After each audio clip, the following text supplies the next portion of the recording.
Welcome to today's webinar, Intentional Career Design, How to Align Your Career with Your Personal Interests and Goals, sponsored by the Chatham Area Public Library. My name is Kevin Martlage, and I'll be your facilitator this evening, and we appreciate you joining us.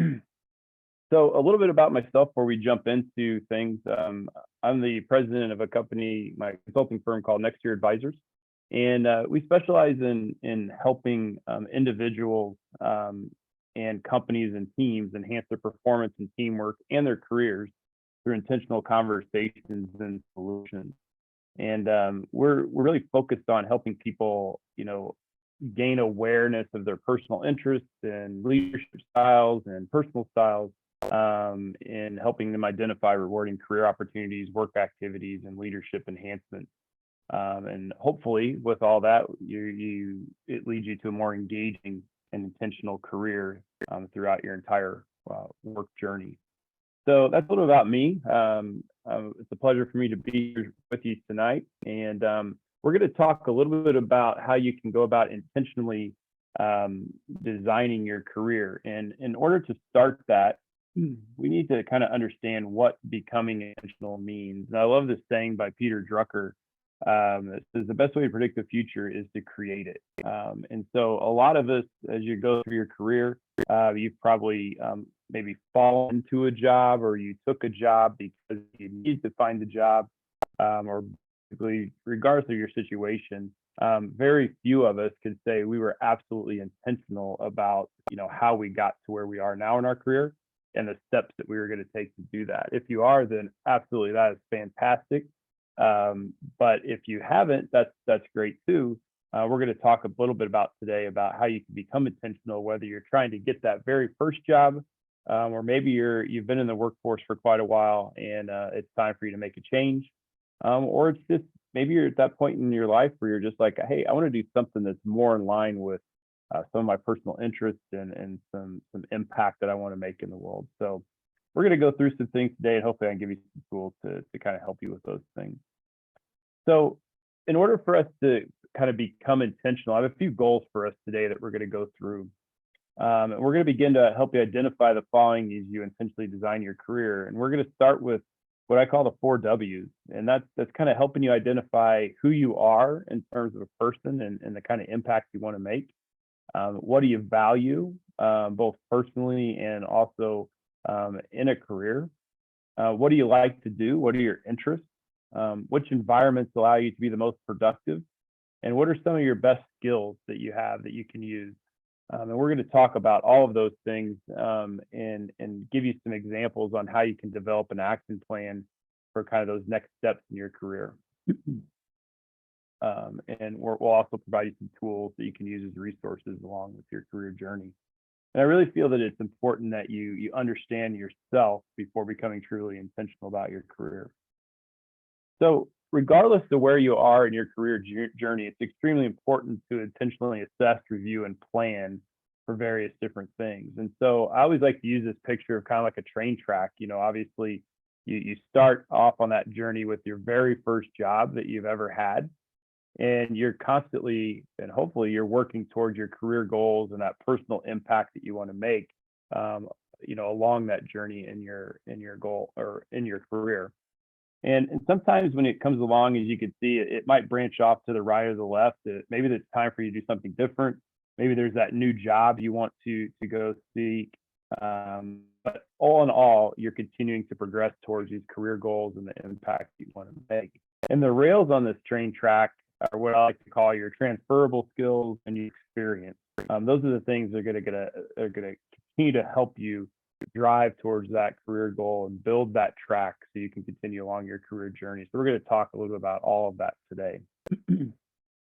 So, typically if we were in like a big room or, we were all together on a webinar, we're going to ask kind of, where are you in your career journey? So you don't have to answer that question just right now, but, think to yourself as you're thinking about this, am I looking for that first job? Am I looking for that next job?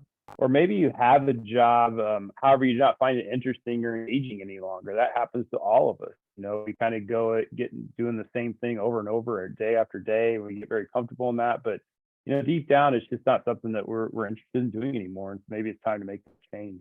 Or maybe you like your job and you find it engaging and interesting, and there are plenty of opportunities for you to advance, but you're not sure kind of what's next. What's the ceiling? Where do I go after this? Even though I really like what I'm doing, am I comfortable doing that for forever, until I retire? Or maybe there's something else, or maybe you're just in that kind of fact finding mode where you're just wanting to get some tools under your belt, so when you get to those decisions in your career, you'll have them. So the other thing are kind of, what questions are you trying to answer about your career, and why are you on this webinar today? Are there jobs out there I might like better than the one I have now? Or what other kind of work can I do now that I've maybe lost my job? How can I make my current job more interesting? Where do I start my career search? How can I get paid to do the things I do for fun? Wouldn't we all like to do that? And what can I do if I retire? Hey, I've had a great career, successful career. I'm retired now, but hey, I still want to do something to keep busy. And so some of the tools and things that we'll go through today will help you kind of answer all of those questions, regardless of where you are in that career journey, and the questions you might be trying to answer by joining the webinar today. So what's it mean to be intentional? I like this definition from Webster's that says it's done by intention or design, it's done in a deliberate way, and it's not accidental. I'd like to think that even though I'm doing this webinar on being intentional about your career, my career was kind of accidental at the very beginning. I went to college to be one thing, tried to find a job in that field, but it wasn't happening. So I ended up doing something else to make ends meet and to get that first job, and found out that I really liked management, and really started to move up in that company and do some different things, which then led to other things that kind of just fell my way. I wasn't very intentional about it, other than, hey, I just wanted to keep getting promoted and doing the next thing. And so I always think back that, if I was a little bit more deliberate in what I wanted to achieve at that next level of my career, where would I be at today? And would it be different? Would it be better? Would it be worse? Those are all questions we may not be able to answer. But I'm a true believer that if we can kind of at least sit and have a plan in place as to where you want to go in your career, and how you're going to get there, chances are you're going to be able to achieve those goals a little bit more effectively and efficiently, than if you were just out there kind of like me saying, okay, what's that next job that's out there? What's going to pay more money, or what's going to be more opportunity?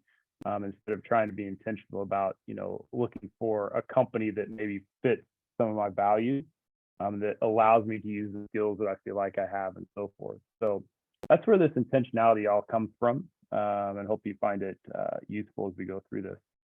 So there's 3 areas we're going to focus on today. Some of you may have been on one of the other webinars that we've put together about identifying your transferable skills. So if you have seen that little piece will be a little bit of a review, as well as what you can do with those things. But I think it's important to look at 3 distinct areas as you're intentionally designing your career and developing your action plan that we'll talk about here at the end. The first one's your 4 W's, which we kind of went over already, which we'll dive into a little bit deeper. And then the second one is your transferable skills, how you can identify those and how you can use those to help, turn that into a career and to align those skills with your next job. And then what we're going to start with first is, your personal interest. So I'm a certified Myers-Briggs practitioner. And part of that is they offer what they call the strong interest inventory, which we'll talk about here in just a little bit. And that's an assessment you can actually take online that will help determine 6 categories where you may have personal interests, and then how you can take those personal interests and continue to identify jobs or careers that might allow you to use those personal interests. So we're going to kind of jump into that first and give you a little bit of an overview about that, because whether you take the assessment or not, there's some really cool information that you can just use on your own to help you kind of identify what jobs might be out there and how they're tied to your career, or to your personal interest rather. So we're going to start with this self-awareness. And here's another cool quote from Henry David Thoreau. It says, "It's not what you look at that matters, it's what you see." And I think that's important. I look back at my career and it was always like, hey, this is a nice shiny object. This is a job over here that I really want. But it's not really what I see, once I got in there. And so could I have been a little bit more intentional about reviewing that company or reviewing that job and making sure that it was a good fit for me personally, from a skill perspective, from a value perspective, from an environment perspective, and so forth, instead of it just being, hey, I'm just looking at that job and that sounds cool. So let's be a little bit more intentional about it. So what we're going to talk about in terms of the strong interest inventory and some Holland codes. And so Holland codes have been around forever, and it's based on occupational theory. And there's 6 basic categories that we talk about when there's Holland codes. There's the realistic, which in a simple sense are the doers. We're going to go into each of these a little bit more in depth here in just a second. There's the investigative category, which people that have interest in this category, they're the thinkers, they're very analytical and so forth. There's artistic, which are the creators. Social, which are the helpers. They're all about serving others and helping others in every way that they can. There's enterprising, which we call the persuaders, and conventional, which are the organizers. And so we're going to spend a few minutes here and kind of go through each 6 of these categories. And as I'm doing this, I'd like you to kind of take some mental notes and kind of think about which categories, 1, 2, or 3 of these categories, kind of describes you the best, and resonates with you the most.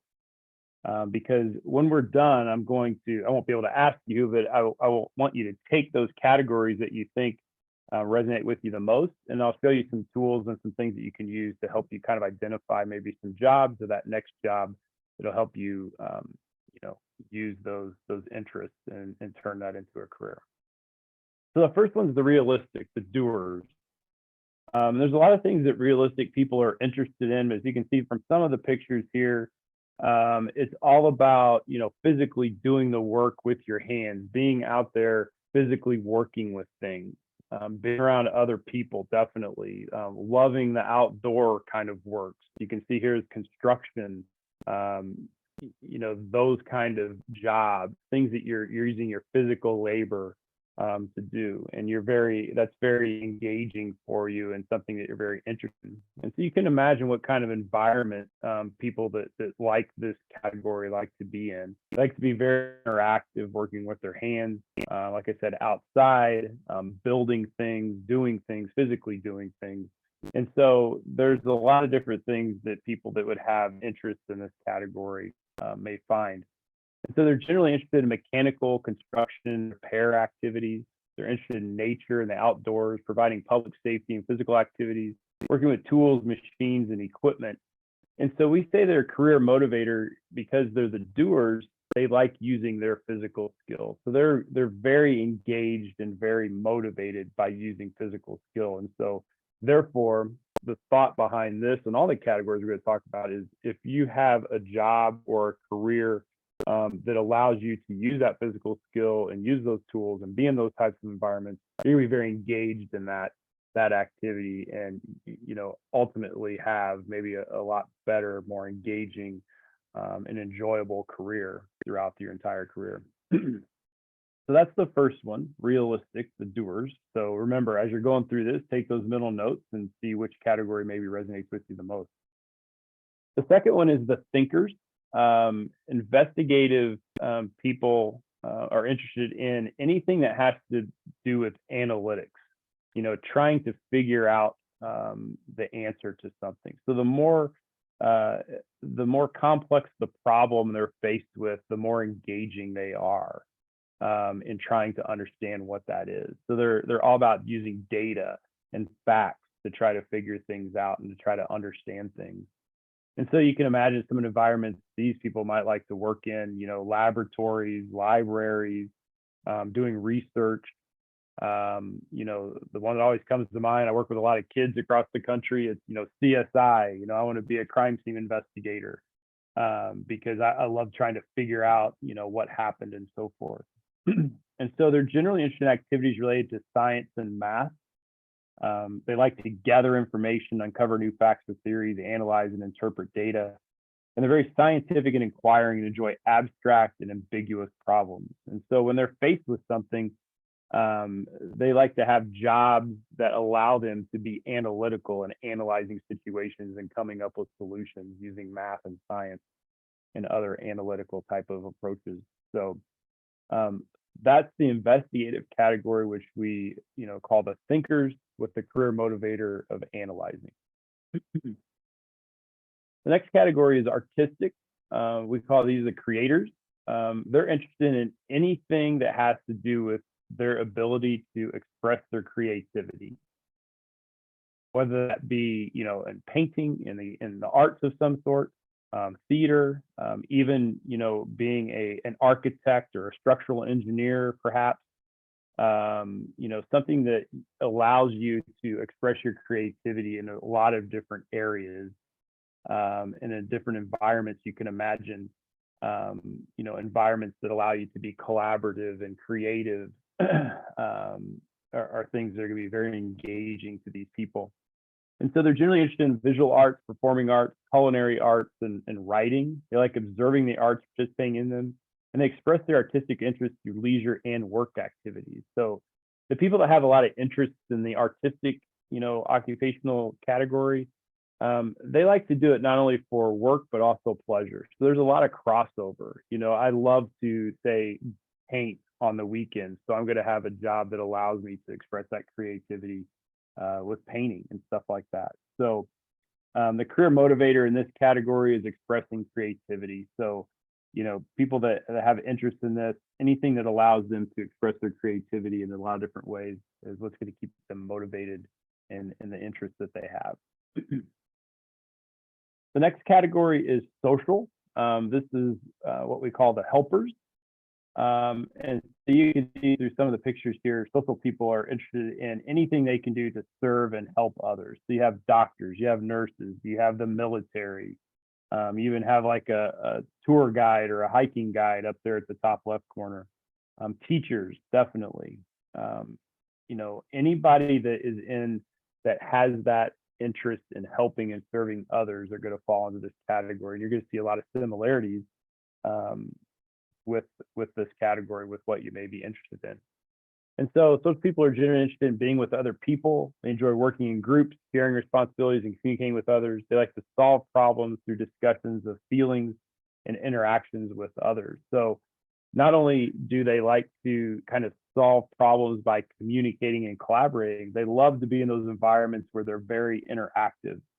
And they're very interested in, hey, we're faced with a problem or a project. Let's all get together and work together as a team to achieve that problem or to achieve that project. And so their career motivator is all about helping others. So that's the social category. The last two, and the least, they're equally as important. It's just whatever resonates with you the most is enterprising. And we call this the persuaders. And so people that have interest in this category are all about still serving others, but in a more of a leadership type role. They love to take on that risk. They love to take on that opportunity to lead others towards a common goal, to help organizations achieve and develop and reach a common goal, as well as persuading others and supporting others to help them achieve their goals. So you can imagine some of the environments that these people might be very engaging in or find engaging, like the corporate type setting or the office setting where it's very structured, and that it will allow you to be in a position where you can impact other people by helping to lead them towards their other goals and things that they're working on. And so they're generally interested in persuading and leading others. They seek positions of leadership, power, and status, and not in a negative or a bad way, but they really enjoy being in those positions where they have the opportunity to help others and to provide resources and leadership to other people to reach their goals. And they enjoy working with other people, leading them towards organizational goals and economic success. So the career motivator is all about persuading and influencing others in a positive manner to help them reach their goals, personal goals, organizational goals, and economic success. And then the last category is conventional. This is the organizers, we call it. And so people that have interest in this category, they're all about structure and process, and they're very energized by when they're faced with a problem or they're faced with a project or faced with something that they need to achieve. They're going to be very methodical in how they approach that and how they go about achieving those goals and solving those problems. And so much like the enterprising, the environments that are most engaging for these people are, they're very structured again, they're very process driven, manufacturing type positions. Again, because this is very closely related to the realistic category that we talked about. But they like to be in those organizations, those environments that are very structured and have, purpose for everything, and every, different level or different position within that organization has a distinct job and so forth. So general interesting activities that require attention to organization, data, systems, detail, and accuracy. They work very well typically in large organizations, and they use information to efficiently organize and solve problems. And so their career motivator is all about organizing things, and they like to be in organized environment, as well as they like to be in charge of organizing things and putting things in order and following processes and so forth. So those are the 6 categories very quickly. And obviously, if you go through the whole strong interest inventory, process, we're going to dive into those categories a lot deeper.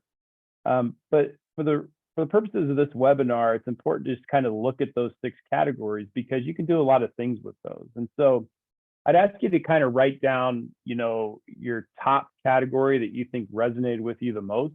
And if there's a second or a third one that's close, that's fine. Write those down as well. But it's important to just kind of understand what those are, so you can dig into it deeper with one of the tools I'm going to show you here in just a few minutes, of how you can use this information. So once you've decided kind of what theme best describes you, you can then start to see that, okay, if I fall into that realistic category, I know it's all about, working with my hands, physical labor, doing those kind of things. Okay, so let's start making a list of some jobs that are going to allow me to do that. Okay, there's construction, there's this, there's that, whatever it might be. And there's a tool I'll show you here at the end that will help you kind of define some of those without going through the whole strong interest inventory process.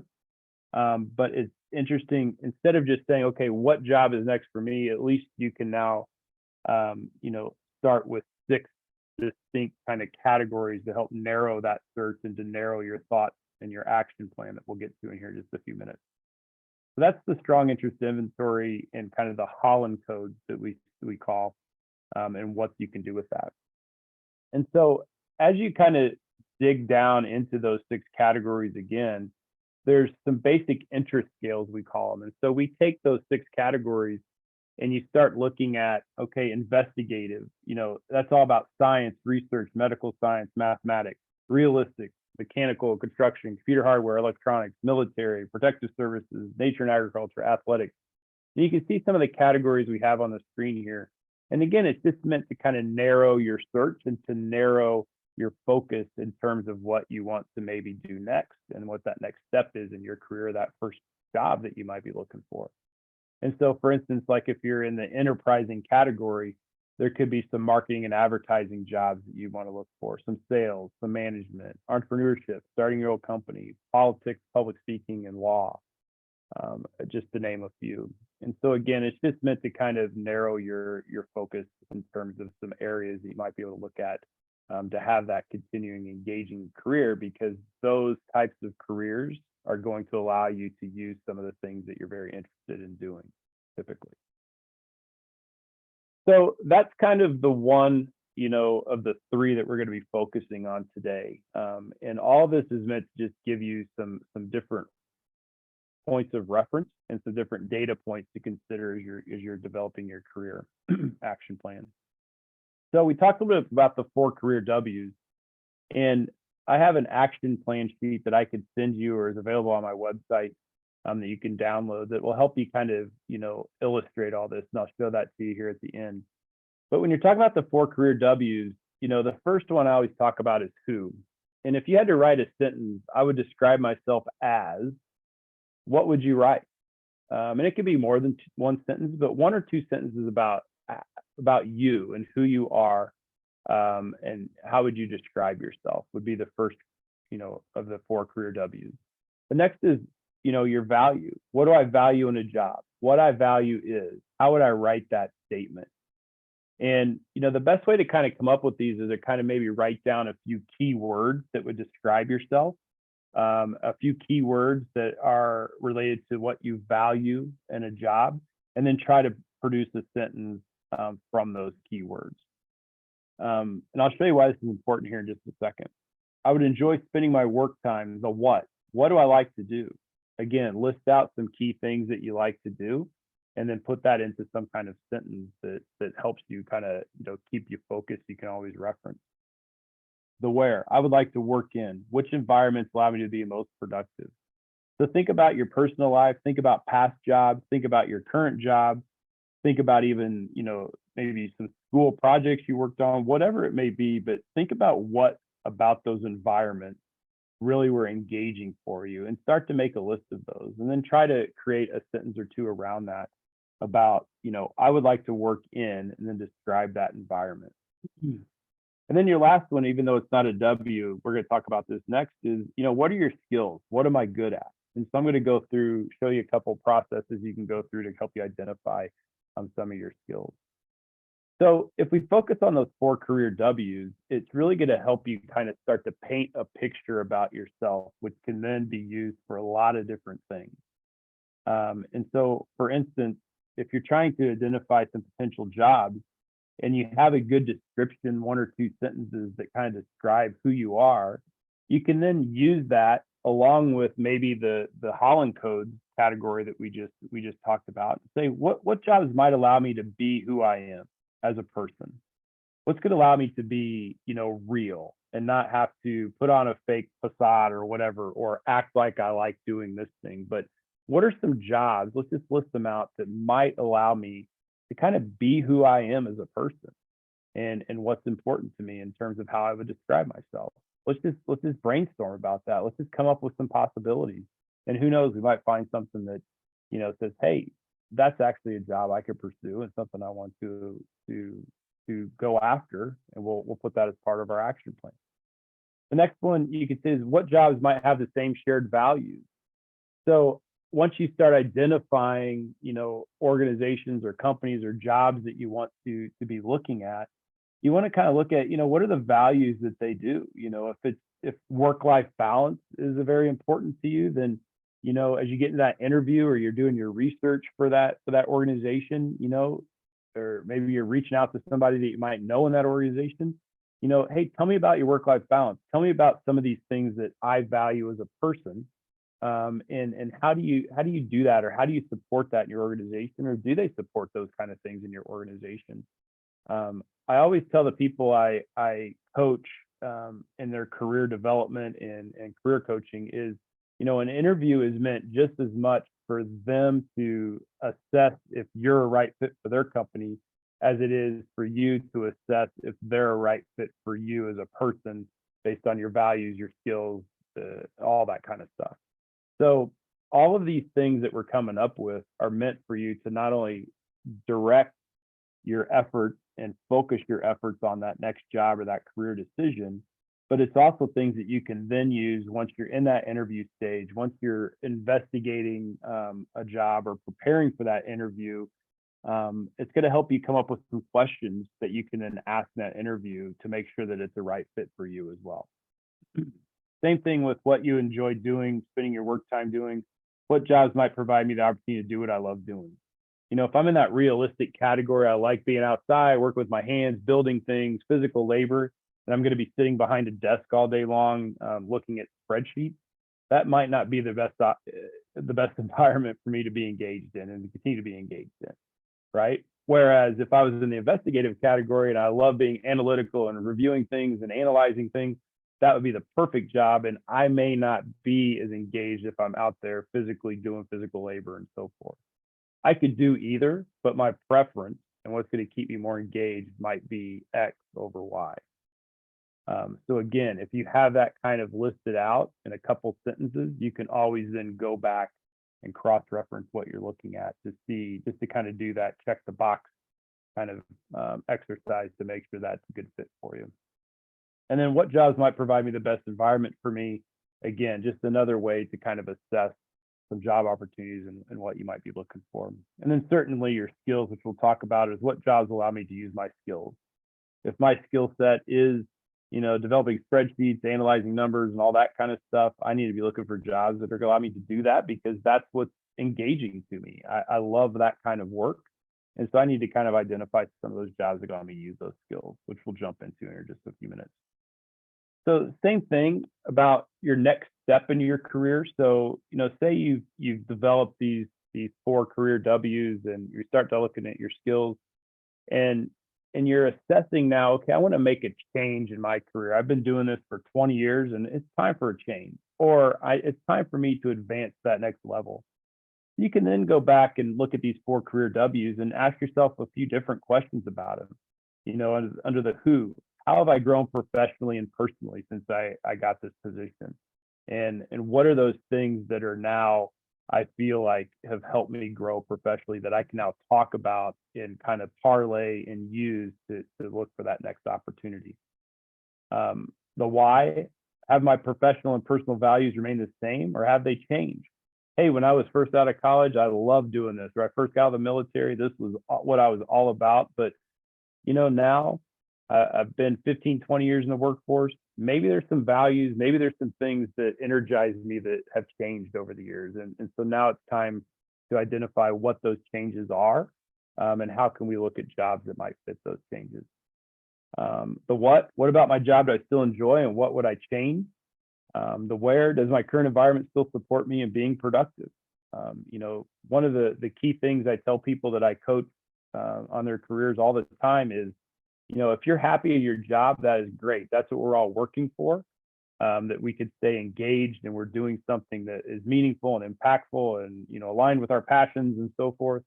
But even though you have that perfect job, I always encourage you to sit down at least once a year and ask yourself a couple questions. Do I still enjoy what I'm doing? If yes, perfect. I'm going to keep doing it. And does the environment still support me being productive? If yes, great. If not, okay, well, maybe I need to look at some things or have some conversations to do that. And the third question you can ask is, am I getting developed and enhancing my ability to do my job through my position and through my company? And is there support for me to continue to develop as an individual and as a professional?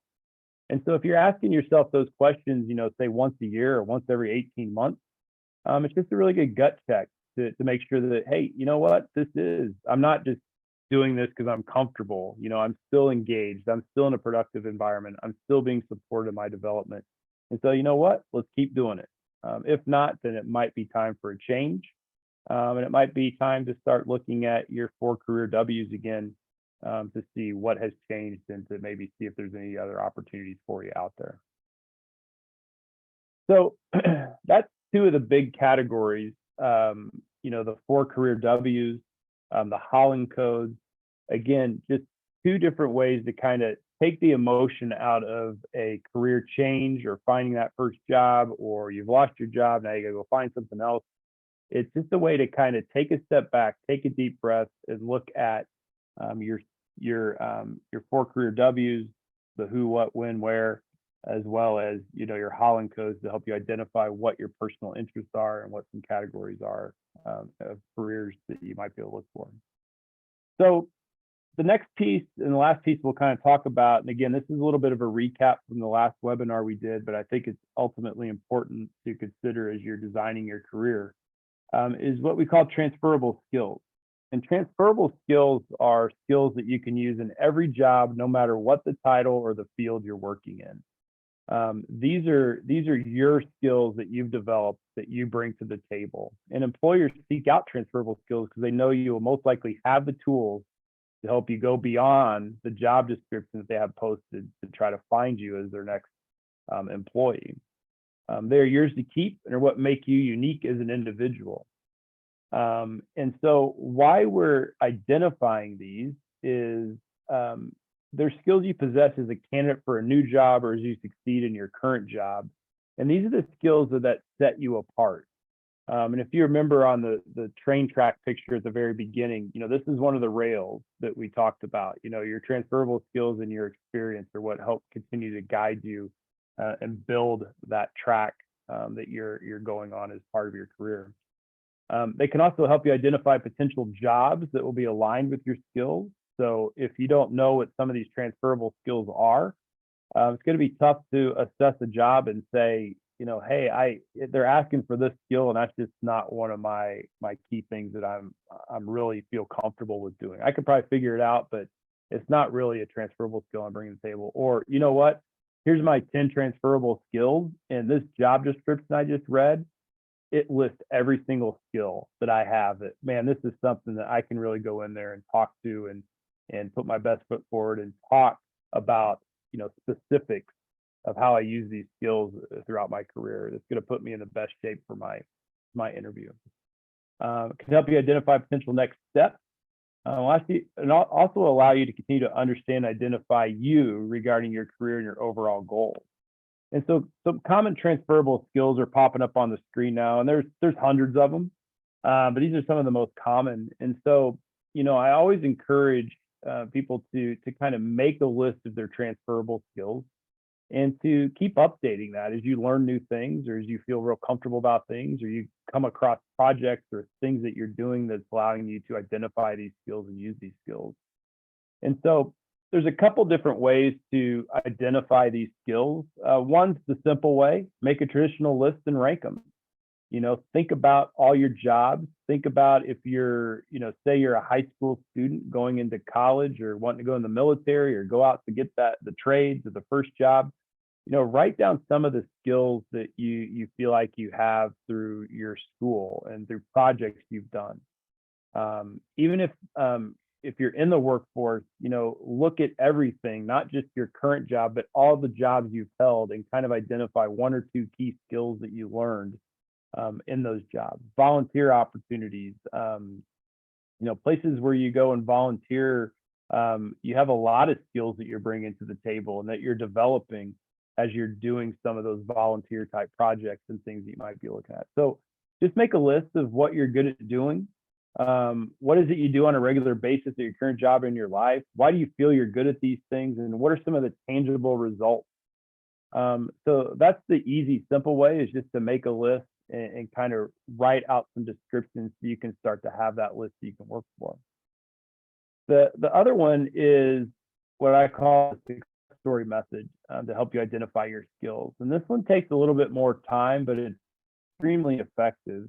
And it was developed by a colleague and a strategic partner of mine called Wayfinders Consulting over in Indianapolis. And they use this method all the time with hundreds of people a year to help them identify potential occupations and careers based on their skills. And so these success stories can help you identify your skills while aligning those interests and providing you a way to develop your intentional career path. So the success story process is pretty cool. We start by just asking you to write down examples of 10 success stories that include things that you were passionate about and you felt like you excelled at, and basically things that you like and were good at. That doesn't mean you have to be an expert in these things, but think back throughout your life and your career and your volunteering and your school projects and your whatever, and write down 10 things that you felt like you're really successful at doing, you're passionate doing. They have to be both, meaning that you liked it and you were good at it. However, it doesn't mean you have to be the expert. They can include things like volunteering, athletics, school projects, jobs, projects around the house, starting something new, something you created, a personal goal, etc. So there's no limit really as to where your success stories can come from. But the idea is to try to come up with 10 and only write a sentence or two about each, describing the success you had and how you illustrated it and what you were passionate about and excelled at. And your goal is that you're then going to take these 10, and it's going to give you a really cool snapshot of your life, your career, whatever it is that you're using to come up with these 10. And your goal is to identify your top 3.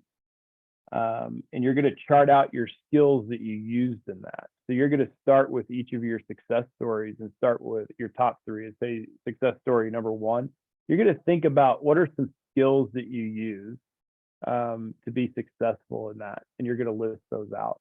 And you're going to do that for each of your 3 success stories. So an example you can see on the screen is, some identified skills were leadership, teamwork, communication, creativity, execution, creative listening, adaptability, critical thinking, technology skills, and so forth.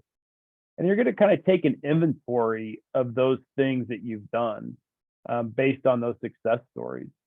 So for instance, you can see here, all 3 of my success stories, there was leadership involved that I did. There's a pretty good chance that leadership is a pretty good, transferable skill for me. Teamwork, only success story 2, involved a lot of teamwork. But communication, again, all 3 success stories and so forth. And so as you go through that process, you're going to get a really cool list of how many check marks you had. You want to kind of focus on the ones where you have 3 check marks in all your success stories. And you're going to total those up. And so what that's going to do, if you take those and kind of put them in priority order, in this situation, leadership and communication with 3 check marks each in these stories are 2 key transferable skills that I'd want to identify and keep track of. It also shows you, if you add up all the check marks in your success stories, as you can see with number 2, there's 7 check marks there. That then becomes a really cool story that, while it's using your transferable skills of leadership and communication, you now have 3 pretty substantial stories that you can bring to the table during an interview, during a conversation you might be having with somebody about your next job, your next position, whatever. You can say, yeah, I've got, I feel really good about my leadership skills, and let me tell you about a story when I really demonstrated that leadership ability. And here's what happened. You're going to starting with these 3 stories, those 3 stories that are going to become, common language for you to pull from when you get in those interview situations and so forth. So the success stories it's a really cool approach to identifying your skills. And once you identify those skills, your list, ideally you're going to have 5 to 10 transferable skills you're looking for. You want to look at your development level of each. So, leadership and teamwork, I know, are my top 2, for instance. And, creativity, execution, adaptability, critical thinking, technology skills, I feel really comfortable that those are solid skills that I bring to the table. But you know what? My technology skills probably aren't as strong as my leadership skills. So I need to be able to talk about that, right? And so what we try to have you do next is, once you have those skills identified, put some specifics into what make you successful in those categories. So under leadership, hey, I led a team of 15 individuals towards a common goal, and here's how we did it. Teamwork, collaborate with 3 different departments during this project. Here's how we did it. This is what was successful. So you start putting language around not only your success stories, but also specifically about those skills, of how you use them in other situations. So you can then start to talk about those as you get into the interview process. And it can even, go as far as helping you to develop your resume, cover letters, and so forth. So the success story process, while it takes a little bit of time to go through it, it's extremely important information for you to use in a variety of different ways as you're intentionally continuing to design your career and your action plans to achieve those goals, and to look at different jobs and so forth that you might be interested in pursuing. So now that you have all this information, it's kind of time to create that career action plan. So we've gone through 3 things: your transferable skills, how you can go about maybe identifying those, the importance of writing up your 4 career W's, right? The who am I, what do I value, what do I like to do, and what environment do I like to work in. And then you also have this tool with the Holland codes that talks about, how can I take some of my interests and start to funnel them and focus them into 6 distinct categories. And then what are some things within those categories, some jobs that I might be able to pursue that are going to allow me to use those interests. And oh, by the way, these jobs in that interest category also, typically have a lot of my transferable skills there too. And so now I'm starting to really get specific about some jobs that I can look into and pursue. So creating a career action plan can take a lot of different forms. And I'll have my email information here at the very end. If you would like to email me, I'd be more than happy to send you a copy of this. And again, it's on my website. You can download as well. But it's a career action awareness worksheet. And so it's kind of hard to see on the screen, but it's meant for you to be very user friendly, and you could print as many copies of it as you want. But you start with your name at the top. Your self-identified theme code is the first letter of the Holland codes that resonate with you the most. So if it's realistic and social, you might write an R and an S up there just to remind you of those 6 categories. You then go into your 4 career W's, so it has a place that you can document your 1 or 2 sentences in each category. And then it also has a place that you could write down your identified top, say, 5 skills that you're going to focus on, your transferable skills that you're going to focus on. So it's meant to really be kind of a one-stop shop to write out some of the things that we talked about, so you can use that as a reference as you start to check different jobs and look into different jobs that may align with those things. The next part is potential occupations. What are some occupations I could pursue that allow me to use those skills or that 4 career W's or my values or Holland codes or whatever? That's just meant for you to kind of write out some ideas. Hey, here's 5 occupations or 5 jobs that I'm interested in, and this is how I'm going to go pursue those, which would be on your next step. So hey, I'm interested in looking into opportunities with this company because through my research, it has a lot of same values that I have. It's very impactful in these areas. It has a lot of realistic tendencies, where I'm going to be very physical kind of work that I'm going to be doing, and social as well, helping others. And here's how I'm going to investigate that further. I'm going to, identify step 1. I'm going to identify somebody at that organization that I can just reach out to and connect with. I'm going to talk to some people in my network that maybe have connections with somebody that works there. I'm going to, put on some, automatic filters on my email or on that website to say, hey, send me some updates when a job posts or whatever it may be. You're going to come up with those steps to do those things. So say you're looking for that first job, there's a couple different things that we started with and how you can approach these things. So if you're in that position where you're looking for that very first job that you've never had, say you're right out of high school or you've gone through college or you're getting out of the military or you're wanting to go right into the trade, my recommendation is you kind of start with those Holland codes first. That's going to give you kind of 6 categories. You're going to be identify which 1 or 2 categories kind of resonate with you the most. And there's a tool here I'll show you in a second, a website where you can actually put in artistic or social, and it'll give you every job that would have similar interests to those, to your interest in those categories. So I'd recommend you start there. And then as you identify, a few occupations or jobs you want to look into further, you then start to cross-reference those with your 4 career W's. Does this job allow me to be who I am as a person? Does it allow me to, support some of the same values I have? What about the work environment? Is it going to allow me to do what I like to do in some of those interests? And then you're gonna whittle those jobs down even further, and you're gonna say, okay, what about my skills? Are they going to then allow me to use some of my skills in that job? Or if it's not all the skills, it's going to allow me to continue to develop some of these skills that maybe aren't as quite developed as I need them to be now, and they're willing to support me as a new employee. So if you're looking for that first job, I always recommend starting with the Holland codes first, because it's going to give you the biggest opportunity to look at a lot of different jobs that are aligned with your interests, and then start whittling it down with the career W's and your identified skills. And that will help you, create your career discovery and planning that you need to do.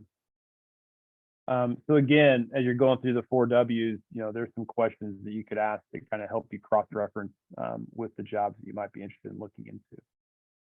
So say you're making a career change, you're using the same bit of data that we've gone through, but I always encourage people to kind of start with their identified skills first, because those are skills of things that you have experience doing and using in your workforce and up to your career in that point in time.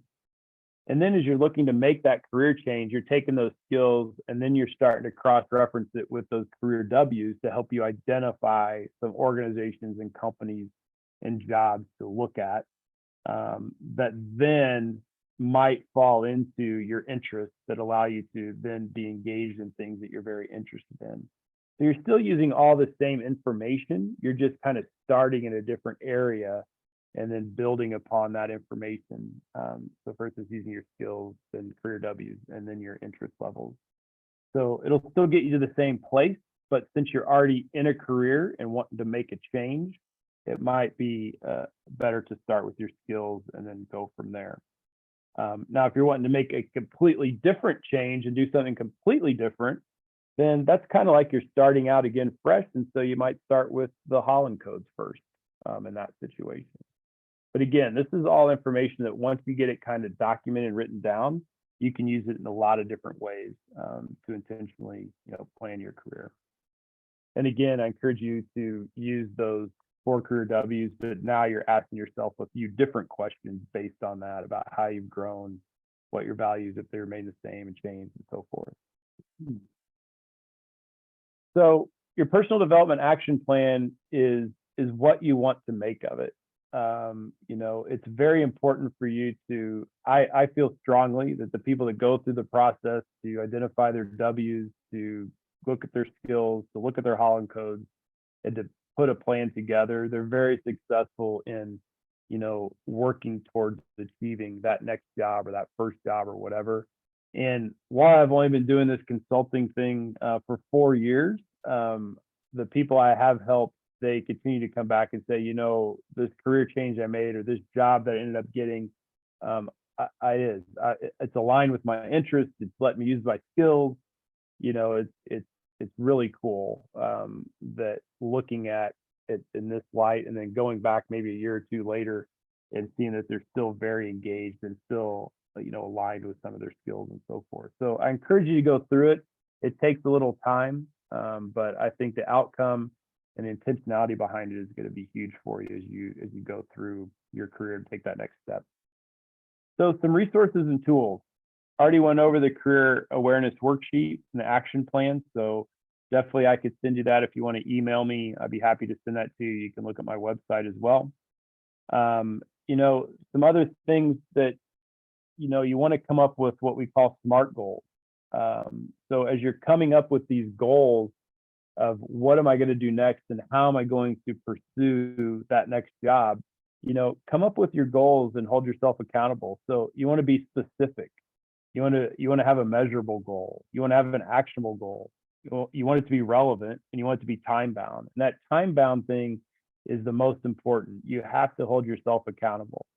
And whether you're finding a first job, making a career change, whatever it might be, it's almost a full-time job doing that. And so if you're currently working or you're going to school or whatever, you have to set aside the time to pursue these things, or you're never going to get them done. You're not going to be successful at achieving those things. So I really encourage you, however you develop your action plan goals, I like the SMART goal method.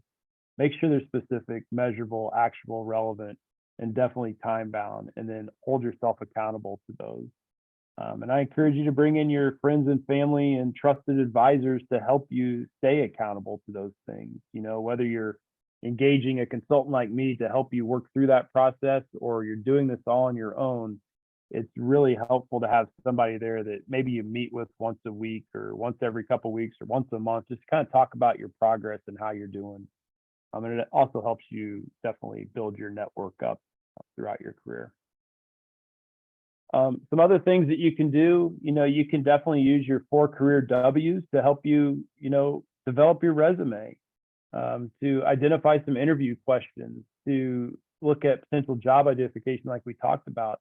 But take those career W's and your skills, and you want it all to kind of look the same, right? So if somebody's going to your LinkedIn page, it's going to be similar to if they get your resume. And some of the key things that you're putting on maybe some of your social media accounts are going to be aligned with who you are as a person and what you value. And so really use these things to align and to kind of simplify everything that is about you, right? Whether looking at you on social media through LinkedIn, or they're looking at a resume on Monster or Indeed or whatever. And once they're finally meeting you in person, you're always talking about the same thing. So there's no ambiguity as to, well, over here it said this was important to you, but on your resume it says this is important to you. So which is it? You want to try to eliminate that. And so if you spend the time being very intentional with these things and developing kind of your persona and how you're putting yourself out there when you're finding these jobs, it's going to be just even more successful for you, and more efficient and more marketable to those employers that you're looking for. You can also use these things to develop what I call a personal impact statement.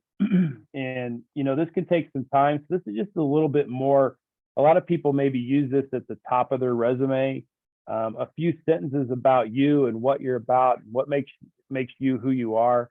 An example is written on the screen for you to look at, but, incorporating your skills and your 4 career W's to kind of talk about your personal impact statement, not only to put on your resume and to talk about in your interview and your cover letter, but also to keep driving you towards the personal impact that you maybe want to make in the world and in your career. And so as you're continuing to advance, you can come back and say, am I still doing the things that I thought were important to me when I wrote my personal impact statement? And if not, then okay, maybe I need to change my impact statement. But if I'm not, is that really what I still want to be doing? Or do I need to course correct again to continue to drive towards that personal impact? So that's just the way you can use a couple of those things outside of developing your career action plan, and to, again, provide you specific content for your resume and cover letter too. It also helps you identify some interview questions that we talked about. So, using your career W's and your skills, you're always going to get to that point in the interview where the interviewer says, do you have any questions for me? And I can't tell you how many times I've hired thousands of people over my career around the world, and you get that deer in headlight look sometime, like, I don't know what questions I should be asking. You don't want to find yourself in that situation. That's your opportunity to be testing to see if that organization and that position is truly a good fit for you. So I encourage you to use some of these W's and your skills and your interest from the Holland Codes to kind of develop some of those questions, and to be able to talk about your success stories and to get fluent on being able to talk about those things and to parlay those into some of the questions you might be able to ask an employer or be ready to answer based on those things. And ultimately, it's going to help you ensure that your 4 career W's are met, to make sure that's the right fit for you as well. It also, you can use that to, is the job aligned with your personal interests? Are your 4 career W's evident? I encourage people, as you take a job description for a position you're interested in, print it out or have it up on your computer screen and start highlighting the things that are the same as in your career 4W sentences, or highlighting the skills that you have. And it's going to give you a really cool picture. If you have 2 or 3 jobs you're trying to decide between applying for, the one that has the most highlights is going to be more in line with the things that you think are important in terms of your W's, your skills, your impact you want to make, and so forth. So it's a really cool process to kind of go through it and kind of do that check to make sure that it's aligned with all the things that you've developed and spent the time creating. So you could be then more intentional, and you're going to be able to then write a resume and cover letter focused on that job, because there's a lot of similarities in the things that you have already developed. And it's going to be, you're going to find that the whole process is going to be a lot more, less stressful and more intentional as you're using those things. If you're interested in, kind of going through my Nextier career awareness program using the strong interest inventory, certainly reach out to me. We could talk about that. It's conducted over a couple of 2-hour Zoom calls, or we can meet in person depending on where you're at. but it'll just help you dive into those Holland codes a little bit more, help you create your 4 career W's, identify your skills, develop your impact statement, all those kind of things. I'll be happy to work with you on that, and diving deeper into that and helping to kind of navigate you through this system of being intentional about your career. So please reach out to me if you're interested in that. Little recap of the Myers-Briggs Strongest Inventory if you're interested in kind of all the details and the 6 sections that we go through, and it really dives into getting to the specifics about your interests and how you can turn that into occupations and jobs and so forth. And then the last piece I'll leave you is the ONET Online. This is developed by the U.S. Department of Labor, and you can go to that website right now. It's free of charge, and you can actually, under advanced search, type in the Holland codes that resonate with you the most, and it will print out, give you a list of hundreds of jobs that have the same interests as are evident in those Holland codes.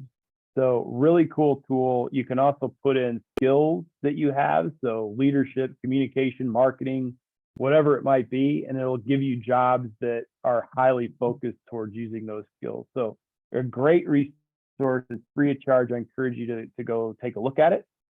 There's a lot of great information on there, and some of the jobs even have average salary ranges, what a typical day looks like, some of the things that you'd be doing and faced with, and decisions you might be making, and so forth. So great reference and tool that you can use. And then here's a link to my calendar if you're interested. By watching this webinar or attending today, you can, I'm more than willing to continue the conversation and offer you a free 30-minute career coaching call if you're interested. No strings attached. Just a way to kind of continue the conversation and kind of answer any questions that you may have based on the webinar today, or any way that I can, connect you to some more resources or tools in your discovery. I'd be happy to do that. And again, it's just another way to continue to build the network, because some of the best jobs are unlisted online, in my opinion. They're the ones that people seek you out to come find or to come and take, because they think that you're very in line with what they're looking for. And so I encourage you to do that if you want to continue to build the network with you, and be happy to talk to you and touch base with you if you'd be interested. And with that, we'll kind of end. There's my contact information, my website. Please feel free to reach out, and I'd be happy to help however I can. And I really appreciate your time today, and I hope you found that this webinar was valuable, and I look forward to potentially talking to you more in the future. Thanks, and have a great rest of your day.